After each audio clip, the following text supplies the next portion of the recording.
Puthukkad town കേന്ദ്രീകരിച്ചും സമീപ പ്രദേശങ്ങളിലും ഡെങ്കിപ്പനി വ്യാപകമാകുന്ന പശ്ചാത്തലത്തിൽ പ്രതിരോധ നടപടികൾ ഊർജിതമാക്കി ഗ്രാമപഞ്ചായത്ത്.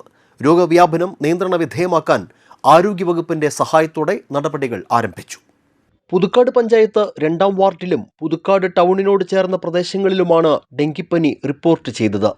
പ്രതിരോധ നടപടികൾ ചർച്ച ചെയ്യുന്നതിനായി പഞ്ചായത്ത് ഭരണസമിതിയുടെ അടിയന്തര യോഗം ബുധനാഴ്ച ചേർന്നിരുന്നു. പഞ്ചായത്ത് പ്രസിഡന്റ് രതി ബാബുവിന്റെ അധ്യക്ഷതയിൽ നടന്ന യോഗത്തിൽ ആരോഗ്യ പ്രവർത്തകർ, ഉദ്യോഗസ്ഥർ, സാമൂഹ്യ സംഘടനാ പ്രവർത്തകർ എന്നിവർ പങ്കെടുത്തു. യോഗത്തിന്റെ തീരുമാനപ്രകാരം വ്യാഴാഴ്ച രാവിലെ തന്നെ ആരോഗ്യ പ്രവർത്തകർ, ആശാവർക്കർമാർ, NSS വോളണ്ടിയേഴ്സ് എന്നിവരുടെ നേതൃത്വത്തിൽ വീട് കയറിയുള്ള ബോധവൽക്കരണ പ്രവർത്തനങ്ങൾക്ക് തുടക്കം കുറിച്ചതായി പഞ്ചായത്ത് പ്രസിഡന്റ് രതി ബാബു പറഞ്ഞു. നമുക്കിപ്പോൾ പുതുക്കാട് താലൂക്ക് ആശുപത്രിയിൽ നിന്നും കിട്ടിയ റിപ്പോർട്ടിനനുസരിച്ച് 17 കേസോളം നിലവിലുണ്ട്. അങ്ങനെ വർദ്ധിച്ചു വരുന്ന സാഹചര്യത്തിൽ പഞ്ചായത്തിലെ ഭരണസമിതി എല്ലാവരും കൂടി ആലോചിച്ച് നമ്മൾ ഇന്നലെ ഇവിടെ ഒരു ആരോഗ്യ പ്രവർത്തകർ, ആശാവർക്കർമാർ, വ്യാപാരി വ്യവസായിയുടെ എല്ലാവരും ഉൾക്കൊള്ളിച്ചുകൊണ്ട് ഭരണസമിതി അംഗങ്ങളും കൂടിയിട്ടൊരു ചർച്ച നടത്തി. അതിൻ്റെ ഭാഗമായിട്ട് എത്രയും പെട്ടെന്ന് തന്നെ ഇതിനൊരു സഡൻ ആക്ഷൻ എടുക്കാനായിട്ട് നമ്മൾ ഇന്ന് തന്നെ രാവിലെ ഒരു സ്ക്വാഡായിട്ട്, അതായത് ആരോഗ്യ പ്രവർത്തകരും ആശാവർക്കർമാരും പിന്നെ NSS ക്യാമ്പ് നടത്തുന്ന പ്രചോദിത കുട്ടികളുണ്ട്, പിന്നെ നാട്ടുകാരുണ്ട്, മെമ്പർമാരുണ്ട് കൂടെ, പിന്നെ വാർഡ് മെമ്പർ ജോളി ചുക്കിരിയുടെ നേതൃത്വത്തിൽ നല്ല വ്യാപകമായിട്ട് മുൻപ് തന്നെ അവിടെ അന്വേഷണമൊക്കെ നടത്തിയിട്ടുണ്ടായിരുന്നു. അപ്പോൾ അതിൻ്റെ അടിസ്ഥാനത്തിൽ ഓരോ വീടുകളും ഉള്ളിൽ കയറി പരിശോധിച്ച്, അതായത് ചെടിച്ചട്ടികളിൽ നിന്നും മറ്റുള്ള കാര്യങ്ങളിൽ നിന്നൊക്കെ പകരാൻ സാധ്യതയുണ്ട്. അപ്പോൾ അത് ഒഴിവാക്കി എങ്ങനെയാണെന്നുള്ളതൊരു ബോധവൽക്കരണം കൂടി കൊടുത്തുകൊണ്ട് ഇത് എവിടെ നിന്നാണ് ഈ സോഴ്സ് കണ്ടെത്താൻ വേണ്ടിയിട്ട് പരിശ്രമിക്കുന്നുണ്ട്. അത് എത്രയും പെട്ടെന്ന് തടഞ്ഞില്ലെങ്കിൽ അത് വളരെ ഗുരുതരമായ ഒരു പ്രശ്നത്തിലേക്ക് കടന്നു പോകും.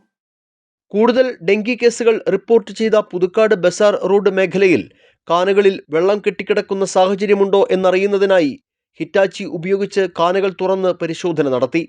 കാനകളിലേക്ക് മലിനജലം ഒഴുക്കുന്നവർക്കെതിരെ കർശന നടപടി സ്വീകരിക്കുമെന്നും രോഗത്തിന്റെ ഉറവിടം കണ്ടെത്തി നശിപ്പിക്കുന്നതിനായി ആരോഗ്യമേഖലയിലെ വിദഗ്ധരടങ്ങുന്ന പ്രത്യേക സംഘത്തെ നിയോഗിക്കണമെന്ന് ആവശ്യപ്പെട്ട് ആരോഗ്യവകുപ്പ് മന്ത്രി, ജില്ലാ കളക്ടർ, ജില്ലാ മെഡിക്കൽ ഓഫീസർ എന്നിവർക്ക് പഞ്ചായത്ത് കത്ത് നൽകിയതായും ജനങ്ങളുടെ ആശങ്ക പരിഹരിക്കാനും രോഗം പടരുന്നത് തടയാനും വേണ്ട മുഴുവൻ നടപടികളും സ്വീകരിക്കുമെന്നും വൈസ് പ്രസിഡന്റ് PA ജോജു പറഞ്ഞു.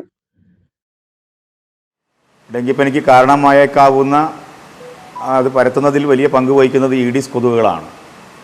അതിൻ്റെ ഉറവിടം കണ്ടെത്തി അത് നശിപ്പിക്കുന്നതിനെക്കുറിച്ച് ഉള്ള ഒരു ഫീൽഡ് സർവേയും അതുപോലെ തന്നെ അതിൻ്റെ ആക്ഷനും ഇപ്പോൾ നടന്നുകൊണ്ടിരിക്കുകയാണ്. ഇപ്പോഴും സർവേ, അതിൻ്റെ സ്ക്വാഡ് പ്രവർത്തകർ ഇപ്പോൾ വീടാന്തരം അതുപോലെ തന്നെ പുതുക്കാട് ബസാർ റോഡിലെ സ്ഥാപനങ്ങളിലെല്ലാം പരിശോധന നടത്തി അതിൻ്റെ ഉറവിടം കണ്ടെത്തുന്നതിനുള്ള തീവ്രമായ പരിശ്രമത്തിലാണ്.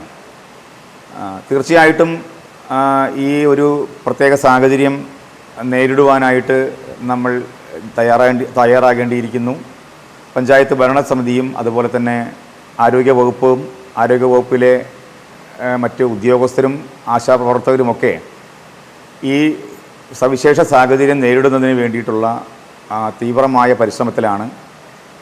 പൊതുജനങ്ങളുടെയും ആത്മാർത്ഥമായിട്ടുള്ള സഹകരണങ്ങൾ ഇക്കാര്യത്തിൽ പഞ്ചായത്ത് ഭരണസമിതി അഭ്യർത്ഥിക്കുകയാണ്. കാനകളിലും വീട്ടുപരിസരങ്ങളിലും വെള്ളം കെട്ടിക്കിടക്കുന്ന സാഹചര്യം ഒഴിവാക്കുമെന്നും പൊതുജനങ്ങളുടെ പൂർണ്ണ സഹകരണം ഉണ്ടാകണമെന്നും പഞ്ചായത്ത് ഭരണസമിതി ആവശ്യപ്പെട്ടു.